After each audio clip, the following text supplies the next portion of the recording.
I would like to welcome you to Stress Free Living today. I'm Ray Samich along with Ratanjit and Ray. Ratanjit, how are you? Wonderful, Ray. How are you? It's always Excellent, thank you. And we are surrounded again on our Zoom streaming that we have in place with a number of our special guests. And of course, we also want to welcome all those listening on AM or FM or on the internet stream at wintradio.com. If you have a device, a smart speaker device, simply say play WINT radio and you can hear us anywhere around the world. Ratanjit, I have gotten a lot of feedback from last week's show. A lot of people that talked to me about our discussion on justice, and that's why we need to continue the discussion on justice today because we just kind of scratched the surface, I think, of this important topic that I don't think most of us think about it on a day-to-day basis, but when certain things happen in the news and certain events happen around us, then it kind of comes to the top of our mind, and then we give our thoughts, and then it kind of goes back to the back of the mind again. But lately, it has been at the forefront because through the pandemic, through some of the horrific situations that have happened with crime and with the response to crime and with some of the police actions that have happened across the country and so many other areas, some of the politics, some of the things that have happened on the political stage, justice seems to be more at the forefront these days. So last week, maybe we should review a little bit about what we talked last week about. We basically covered initially when we started. We said that there are three ways, three type of justices broadly. One is justice by the nature. We often say life is not fair because I don't deserve this. I have been a good person. Why it happened to me? So we expect justice from from life, from our environment, and then there is justice which we never really think. Never do justice to ourselves. We are suffering injustice within. I don't do justice to me. How do I eat? How do I think? I pollute myself. And so I get penalized and punished because of that, because I lose proper use of my human body. And then there is justice, is mostly we consider justice from the society, from our neighbors, from law enforcement. So when we live in a civil society, we have collectively agreed to form certain laws. And we live by those laws basically so that we cannot compromise others' freedom. And when we compromise others' freedom, then punishment has to be there to bring justice. But I have always never understood the punishment side of bringing justice, because the mindset today is when something goes wrong, let's find who did it and let's lock him up or let's hang him or hang her. So that is what we call justice. But in reality, Ray, it's like when we restrict people, when we punish people, like our kids, when they are teenagers, we restrict them not to do this and not to do that. We try to put in good values. What happens when they go to college? Drinking and everything happens. So once you have restriction, other side of the coin becomes that we want to be free. So ultimately, until this human system is really understood by us, we can never have what is called justice. So let's come back to that because that's a real good launching point for today's show. But let's still just continue the review because we did, in addition to the three things you talked about, we were a couple of the things that people that were with us remember we were talking about. One of our guests that was joining us talked about karma. And I think that related to like this natural justice, like good things will happen to good people if they do the right things. And that has been a thought that has been around, or a philosophy that's been around for generations. And so we did talk about that a little bit. And you pointed out that as long as the actions are authentic, as long as there's purity in our actions, so that we don't do it in order to get something back. We don't do it to be recognized. We don't do it for personal gain. We purely live our lives to add value to others. Then there is a type of karma, a natural justice, natural order to the world that says good things will happen to those who do good things. See, one thing, Ray, that we think that I am Ratanjit and I'm separate entity and you're Ray, you're separate. But we never think of what I do affects you, what you do affects me. See, in oneness, we are all one. Think of the human body. The human body has all kinds of organs. It has heart, it has kidney, liver, everything. So the heart is functioning properly, but if or eating habits or whatever conditions destroys your kidney, can kill the heart. So every action we do, even the thinking, we know that if you have negative thinking, you generate chemicals in your human body which are harmful to you. If you have hate, it is like having poison in your system. So every thought, every action you perform impacts you. And then it impacts everybody else. So even if I'm sitting there having negative thoughts, I will generate electronic waves around me. And people who are sitting in the room can feel it, the impact of that. Mm-hmm. And that is, and we are not taught right from day one, we are taught to compete. We tell our children, go get straight A's. You want to be first in your class. Means if you are first in the class, others have to be second or third or fourth. So you are going to be better than them. So if I'm going to be first in my class, how does it position me to share my knowledge or help others to get better? I don't want to do that because then I won't be better than them. So right from get-go, our human society brings us to compete against each other rather than collaborate with each other. So we have a society which is fighting unnecessarily with each other. If we cooperatively live, we all can make it better. Well, I am going to make a note because you've just given us a topic for a future show.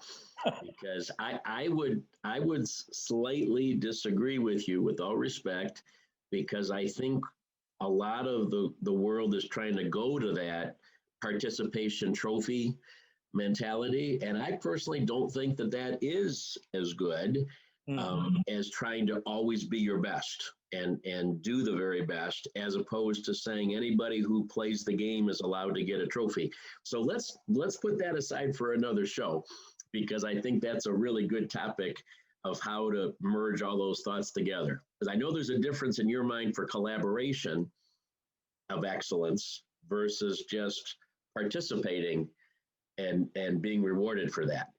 But let's put that aside. Let's get back to this. The concept that we ended up with at the end of the show last week was that if you do good things And if you do it in a state of gratefulness, if you do it without expectations, just for the sake of adding value and having a grateful heart, that is the best way that we can perform. And in the process, it allows us not to be judgmental, because if we're in a state of gratefulness, we are much less likely to look at the faults of others and compare them to each other and grade people and then say you're guilty and you didn't do this well enough. And so that's kind of a way that we ended up last week to put some temporary closure to talking about justice. There's a flaw with that, though, that it says, do the right thing, be grateful, have a good heart, add value, and good things will happen. And yet we look around us every day and we see bad things happen to good people. The nicest person who has lived their life with so much love and kindness and giving, and then their spouse gets cancer and stage 4 cancer and dies, or their kids are in a car accident or some other catastrophe that happens to them. And you sit back and you say, how could that happen for such a good person who did everything that their religion said to do, everything that their heart said to do, and then bad things happen? So when you look at that, there is no justice in that by the sense of the word justice, is there? Well, Ray, first of all, see, if you go back, we have found cure of so many diseases today. Life has been extended, and quality of life has been improved. All that is coming from knowledge, understanding how things work. Mm-hmm. So it is, if absence of knowledge, if things happen, we blame somebody. But there is always a reason why things happen. The reason cancer happened is that somehow there is an aggressive situation created in the human body, which is causing the cancer to develop. But see, when we see bad things happen to good people, so somebody is going down the road, an accident happened and broke your leg. See, there is a gravitational force which is always there. It is there for the richest person, it is there for the poorest person. That is just one example of the universal laws. So there are positive forces, there is negative force, and there are balancing forces, which are kind of neutral forces. And that is how the nature works. It's like we gave an example of driving a car. You have accelerator as the positive force, the brake is the negative force, and the person who is driving the car is the balancing force. So without any absence of any of the three, although you can have a technology in place of a person who can drive the car, but still has to be a third element which balances these two, brake and accelerator, and the direction. So we are always thinking of negative as bad. Negative is just one direction and positive is just other direction. So until we know how to balance these three, or these positive force and negative force, we cannot live in harmony. So all our accidents happen if we are caught under the influence of negative force, or even the higher positive force. If you accelerate, you can kill yourself. The positive force can kill yourself. The same thing, and brake can actually save you, which is supposed to be negative. So it's not anything, the positive is not good or negative is not bad. So when we have bad things happen to so-called good people, you are caught in this dilemma. If you go to science, even in science, when you dissect element, you come to the atomic structure. When you dissect the atomic structure, there are three elements: proton, electron, and neutron. In the oldest mythology of the world, Indian mythology, they call three forces, and they have given the name to those three forces as gods, because poor people don't understand anything else. So the positive force which construct everything is Brahma, and the negative force which destroys everything is Shiva, and the force which balances, brings the harmony, is Vishnu. These are three forces which are there in our life. So we started worshiping these people. So the human mind is, they are always trying to look for a shortcut, and they are trying to think that everything works like we work. If I give somebody something, they'll do something for me. So you go give God a gift, so God is going to help me. So we are bargaining things with God, whereas these are energies, they are forces. If you do not understand how these forces work, you are going to be caught in a situation which can harm this body, which can harm you. So it is always balancing these forces. So that is why when good people get into a situation where they are not able to comprehend the impact of negative or positive forces, they get into accident, they get into situations which can cause a disease, they can get into a situation which can cause depression. And now, coming back to a fundamental thing, Ray, that if I don't understand basic reality, the basic truth about me, which means who am I? And until you understand that truth, the purpose why you are here, why you are placed here, is not going to become clear to you. And as a default, we consider that satisfying the need of our five senses is our purpose. What tastes good, what looks good, what makes me comfortable. And we mistake ourselves as this human shell, human body, which is basically a housing for the real me. We have been talked about this thing every show. But until this thing is fully comprehended, we will be always having these debates, why this and why that, and there is no justice and there is no truth and there is none of that. The fundamental truth we need to realize is, who am I? If I mistake myself as the human body, then I'm going to construct everything needed by the human body. That is my limit and that is my whole life. You have, as you always do, Ratanjit, you have gone down a number of different branches for this tree that we are shaping for today's show.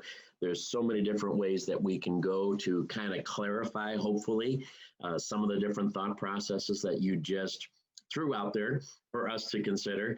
And I still think that question, there's a couple questions that are still definitely on the table. The ultimate question that says, is justice possible? I think we still need to talk about that and try to come to some clarity. But even my secondary question that says, why do good things happen to, why do bad things happen to good people? And for that matter, why do good things happen to bad people? I mean, that's a question too. We look around us and we say, gee, they didn't, by our judgment standards, they didn't deserve that. I worked a lot harder, or I've had a lot more pains and sorrows and troubles, and yet nothing good ever happens to me, and they just won the lottery and they're a good for nothing. We have all those different kind of things that happen in our life that don't seem to make sense and don't seem to be just. So we have a lot more to talk about. It's a good thing that we're only in the first half of the show. We need to take a short break. We'll come back in just a moment and try to answer some of these questions that are on our mind.